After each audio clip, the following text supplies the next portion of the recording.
Je me suis intéressé très tôt à la recherche, et notamment à la recherche médicale.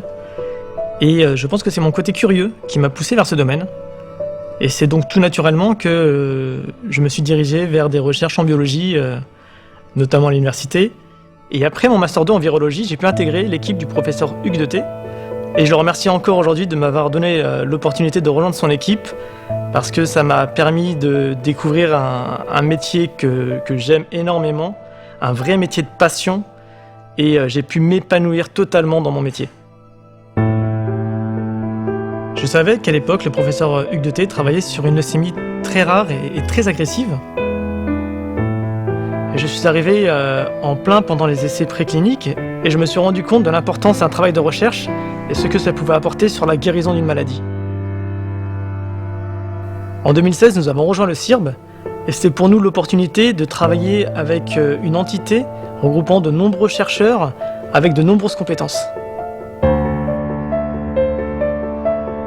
La leucémie aiguë promyélocitaire, sur laquelle nous travaillons, est un type de cancer du sang assez rare, mais très agressif, et qui provoque la mort en quelques semaines. Elle est due à une anomalie génétique qui va produire une protéine anormale que l'on appelle PML-RAR. Les recherches ont commencé il y a une trentaine d'années lorsque le professeur Hugues Deté a caractérisé le gène à l'origine de cette maladie.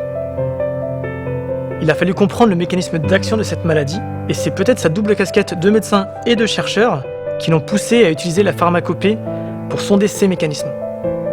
C'est d'ailleurs une collaboration internationale avec la Chine qui a permis cette avancée extraordinaire dans le traitement de cette maladie. En introduisant l'arsenic, nous avons trouvé le traitement thérapeutique pour cette maladie très rare. Les essais cliniques réalisés par la suite ont permis de soigner la quasi-totalité des patients. C'est le premier exemple de guérison d'une leucémie par des traitements ciblés, et ça, c'est une énorme avancée. Maintenant, le plus dur reste à faire, et toute l'équipe travaille actuellement à essayer de mieux comprendre les mécanismes cellulaires et moléculaires qui entrent en jeu dans ce modèle, pour peut-être un jour ouvrir de nouvelles perspectives de guérison sur d'autres types de cancers.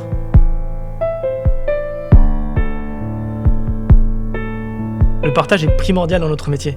Sans cela, la recherche ne pourrait pas avancer.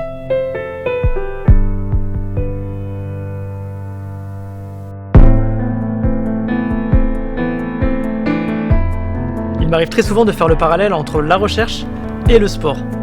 C'est parce que ces deux activités ont beaucoup de points communs, comme les échanges, le partage, les relations humaines, et surtout l'envie d'aller toujours plus loin. En arrivant dans mon premier laboratoire, j'ai tout d'abord découvert des gens qui étaient là pour moi, là pour les autres, qui étaient attentionnés, passionnés, et c'est ce qui m'a donné vraiment cette fibre de vouloir continuer dans ce métier-là. J'ai découvert une vraie communauté où personne ne travaillait dans son coin.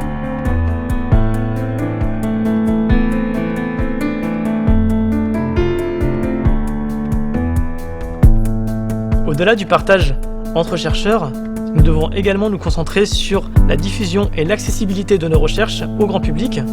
C'est pourquoi c'est important qu'ils sachent ce que nous faisons et pourquoi nous le faisons et ce que ça va leur apporter dans un avenir plus ou moins proche. Aucune des avancées actuelles, médicales ou technologiques, ne serait possible sans partage. La recherche, c'est finalement un apprentissage constant, une soif d'apprendre qui ne s'arrête jamais. Le partage de l'information, de la connaissance ou encore de l'humain est la base de notre métier. C'est ce qui m'a fait choisir cette voie hier et c'est ce qui me motivera à continuer à chercher demain.